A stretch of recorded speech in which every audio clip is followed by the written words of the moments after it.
we mentioned earlier, President Trump is still looking for a national security advisor to replace General Michael Flynn.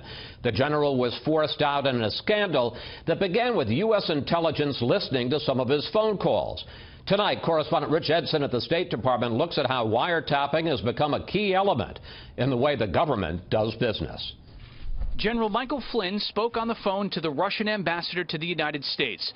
Security experts say Flynn should have known others were listening. A man of Mike Flynn's experience and understanding should have known for certain that he's not having any private conversation with the Russian ambassador.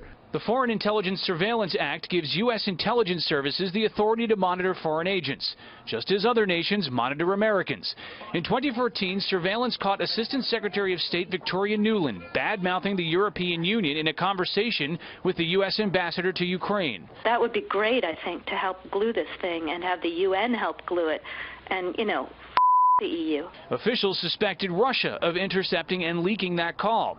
At the time, the State Department focus objected to the, quote, publicizing and posting of that exchange, as there's an assumption among those operating in statecraft that foreign surveillance is usually listening in. In 2013, leaked documents showed the National Security Agency monitored dozens of world leaders' phone conversations, including German Chancellor Angela Merkel's. The Germans strongly objected, a posture experts claim is hypocritical. Our allies and our enemies all engage in this activity, and the American public better hope that the U.S. does it as well and is good at it, is the best at it, because it is an extremely aggressive world out there. We're not operating as a community of nations on this planet. It'd be nice to think so. The one Republican congressman says he objects to the revelation of U.S. intelligence activities. We don't want the Russians to know what we're doing or how we're doing it, if it was done. There is also the issue of corporate espionage, where a spy agency will focus in on a private company and take trade secrets and pass them along to companies and businesses in their country. The Federal Bureau of Investigation says that U.S. businesses are cost hundreds of billions of dollars a year from intellectual property theft, though the U.S. has long maintained that it does not engage in corporate espionage to the benefit of U.S. businesses. Chris?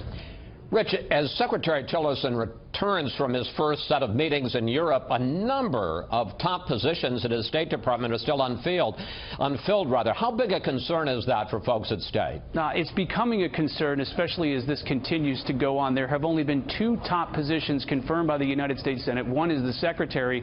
The other is the U.S. Ambassador to the United Nations. Though the Trump administration has only named a few others and nominated a few others, those are mostly ambassador posts. And a senior official who has knowledge of the transition says that this administration seems to be behind previous administrations when naming top posts, and points out that this is not just an issue at the State Department. Chris?